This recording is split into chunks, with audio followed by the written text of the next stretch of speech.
Hi everyone, हम इस video में बीएससी पार्ट 1 के जूलॉजी पेपर फर्स्ट के कुछ इम्पॉर्टेंट क्वेश्चन को डिस्कस कर रहे हैं, जो कि एग्ज़ाम के व्यू से बहुत ही इम्पॉर्टेंट है और ये वीडियो बहुत खास होने वाली। इसके पहले हमने प्रीवियस ईयर क्वेश्चन की सीरीज़ में केमिस्ट्री पार्ट 1 को डिस्कस किया है और उसके सभी क्वेश्चन इम्पॉर्टेंट क्वेश्चन को सॉल्व किया जो कि प्रीवियस ईयर में पूछे गए थे।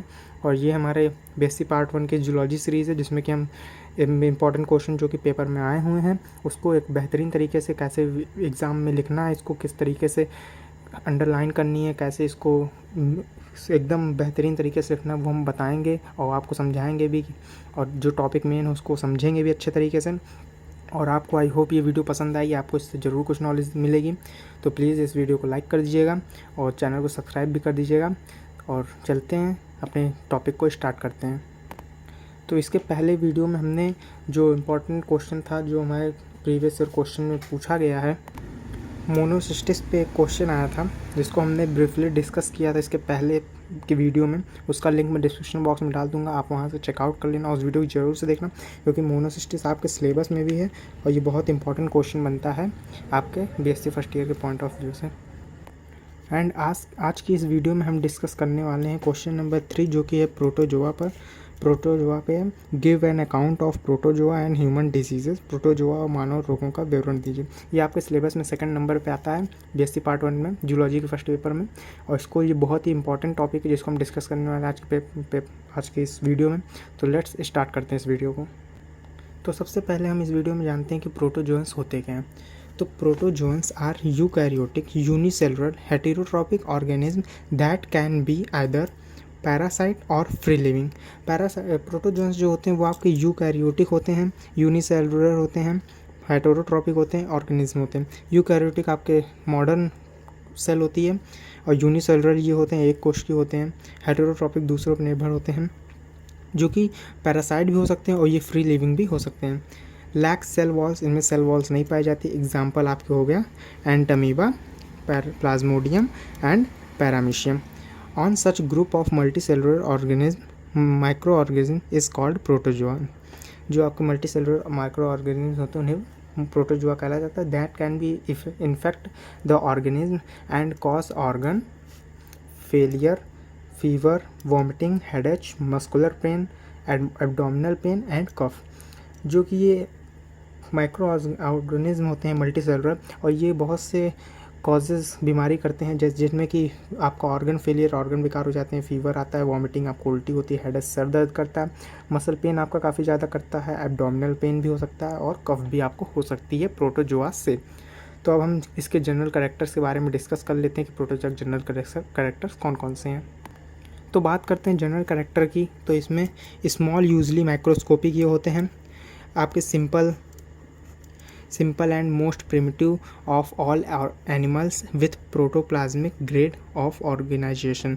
ये सिंपल होते हैं, मोस्ट प्रिमिटिव हैं ऑल एनिमल्स में, सभी जीव जंतुओं में, और प्रोटोप्लाज्मिक ग्रेड से ये बहुत ही छोटे हैं और सिंपल भी होते हैं। बॉडी सिमेट्री नन बायलेटरी रेडिकल और स्फेरिकल। बॉडी सिमेट्री वैसे तो इनमें नन पाई जाती है, बिल्कुल नहीं होती, बट कभी कभी कुछ प्रोटोजोन्स में बायलेटरल और रेडिकल और स्फेरिकल सिमेट्री भी पाई जाती हैं। बात करते हैं फोर्थ पॉइंट की। तो locomotory organelles are finger like pseudopodia और विप लाइक फ्लैजिला और हेयर लाइक सीलिया और अपसेंट। तो जो ये होते हैं इनमें लोकोमोटर ऑर्गन शुरू में फिंगर लाइक स्यूडोपोडिया पाए जाते हैं, जैसे कि आपके अमीबा में। विप लाइक फ्लैजिला भी पाए जाते हैं, हेयर लाइक सीलिया और अपसेंट होते हैं। रिस्पायरेशन, फोर्थ पॉइंट के साथ हम फिफ्थ पॉइंट पे चलते हैं, जिसमें respiration and excretion through general surface और थ्रू कॉन्ट्रेक्टाइल वैक्यूल्स। रिस्पायरेशन इनमें जनरल सरफेस से होता है और कॉन्ट्रेक्टाइल वैक्यूल्स के द्वारा भी होता है। रिप्रोडक्शन एसेक्सुअली होता है इनमें, बाइनरी फिजन और मल्टीपल फिजन के द्वारा होता है। And budding and sexual by conjugation of adults और बाय फ्यूजन ऑफ गैमेट्स। जिनमें रिप्रोडक्शन होता है एसेक्सुअली होता है, बाइनरी फिजन के द्वारा भी हो सकता है और बडिंग के द्वारा भी होता है, सेक्सुअल कॉन्जुगेशन के द्वारा होता है, जिनमें कि आपका देखा होगा इस तरीके के स्ट्रक्चर बन जाते हैं दूसरे दो ऑर्गेनिज्म में। और ऑफ अडल्ट्स, इनमें कॉन्जुगेशन, अडल्ट्स में सेक्सुअल रिप्रोडक्शन कॉन्जुगेशन के द्वारा होता है एंड फ्यूजन ऑफ गैमेट्स के द्वारा भी होता है, जिसे सिंगैमी कहते हैं। पॉइंट नंबर 7 को देखते हैं तो इसमें पता चलता है कि fresh living protozoa mostly aquatic inhabiting fresh and sea waters and damp places.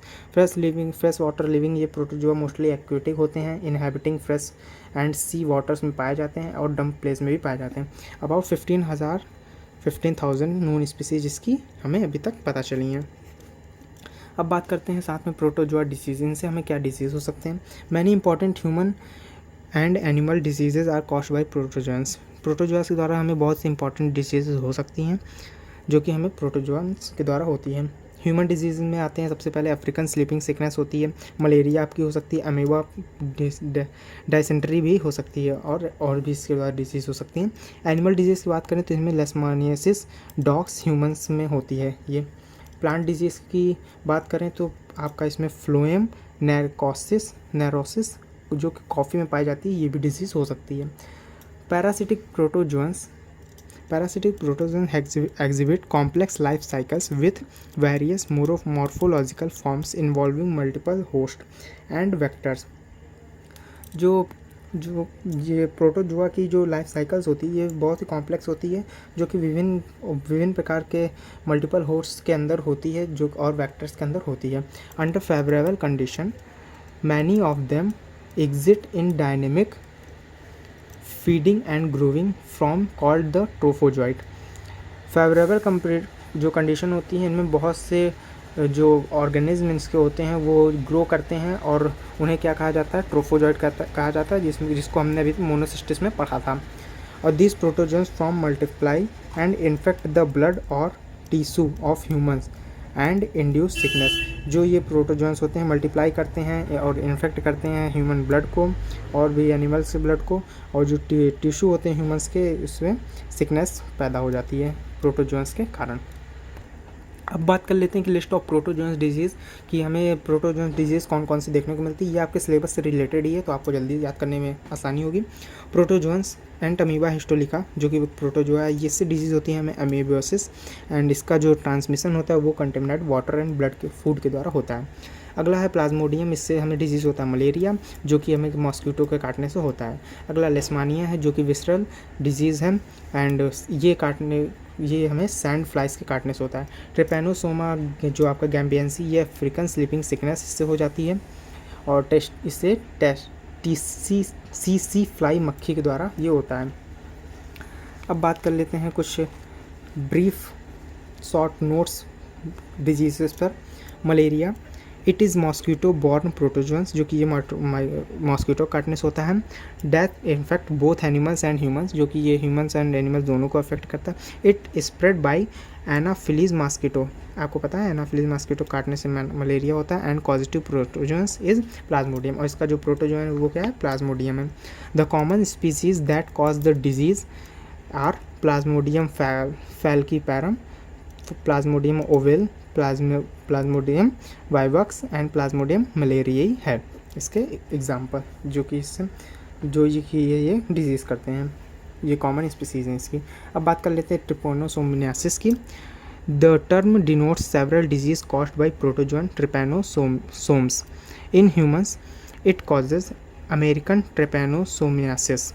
ये ह्यूमन में जो इससे डिजीज़ होता है उसे अमेरिकन ट्रिपैनोसोमनियासिस कहते हैं एंड अफ्रीकन ट्रिपैनोसोमियासिस भी उससे होता है। Trypanosomiasis typically result in the swollen lymph gland arching and gland arching muscles, fever, pain in joints etc। इससे कई सारे इसके रिजल्ट हो सकते हैं इसके होने पे, जैसे कि आपके लिम्फ में स्वैलो यानी फूल जाएगा, वो सूजन आ जाएगी, ग्लैंड एचिंग मसल्स, आपके मसल्स में फूलने का खतरा हो सकता है, फीवर आपको होगा और आपके जॉइंट्स में क्या होगा, पेन होगा। और इसके अलावा भी इसके कई सारे लक्षण हमें दिखाई देते हैं।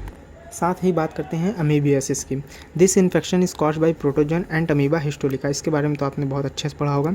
Amoebiasis can result in severe weight loss, abdominal pain, excessive bleeding can also lead in anemia।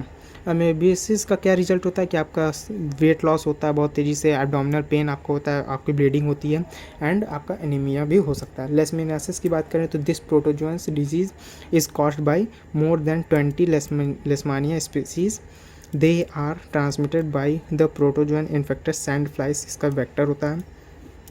The common symptoms include fever, skin ulcer, enlarge liver and low red blood cells. इसके जो कॉमन सिम्टम्स हैं आपके fever हो सकता है, skin ulcers हो सकते हैं, इनलार्ज लीवर आपका हो सकता है and low red blood sales आपके इसके रिजल्ट होते हैं। अब बात कर लेते हैं कि इसे हम कैसे कंट्रोल करेंगे। सबसे इंपॉर्टेंट पॉइंट यही है कि इसे कंट्रोल कैसे कर सकते हैं। Protozoans are considerably parasite protozoans are considerably much larger and more complex pathogens that virus and bacteria. जो ये आपके प्रोटोजोन्स होते हैं ये बहुत कॉम्प्लेक्स होते हैं और लार्ज भी होते हैं वायरस एंड बैक्टीरियाज के कंपैरिजन में। It is difficult to develop vaccines for such protozoan. कुछ प्रोटोजन्स के लिए बहुत ही डिफ़िकल्ट होता है कि उनके लिए हम वैक्सीन डेवलप कर पाएँ। तो thus preventing protozoan infection is an easier option than treating them. तो प्रोटोजन इन्फेक्शन को प्रिवेंट करने से अच्छा ऑप्शन हो सकता है कि इसे हम ट्रीट करें। पहला पॉइंट इसका ये है कि most protozoan disease transmitted through oral facial routes, thus improvement in personal hygiene and sanitization can considerably reduce the spread of protozoans infection. बहुत से प्रोटोजोन जो डिजीज़ होते हैं वो ट्रांसमिट होते हैं फेशियल रूट्स के द्वारा एंड ये आपके पर्सनल हाइजीन जो आप गंदगी करते हैं और सैनिटाइजेशन नहीं करते हैं उसके द्वारा ये बहुत तेज़ी से फैलता है। तो आपको इन सब का ध्यान रखना चाहिए। At present using anti प्रोटोजोनल drugs is the most preferred treatment for such diseases. इस समय जो बहुत ही तेज़ी से फेमस है प्रोटोजोन्स को रोकने के लिए वो क्या है, एंटी प्रोटोजोनल ड्रग्स। ये आपका बहुत ही इंपॉर्टेंट पॉइंट है, इसे रोकने के लिए पूछता है मल्टीपल चॉइस में आपका and fill in the blanks में। तो एंटी प्रोटोजोनल ड्रग्स का हम यूज़ करते हैं किसके ट्रीटमेंट को, प्रोटोजोन्स के ट्रीटमेंट को प्रिफर करने के लिए। At present, uses of drugs controlling vectors and improving sanitation is combination have led the control of most protozoan diseases in human as well as domestic animal.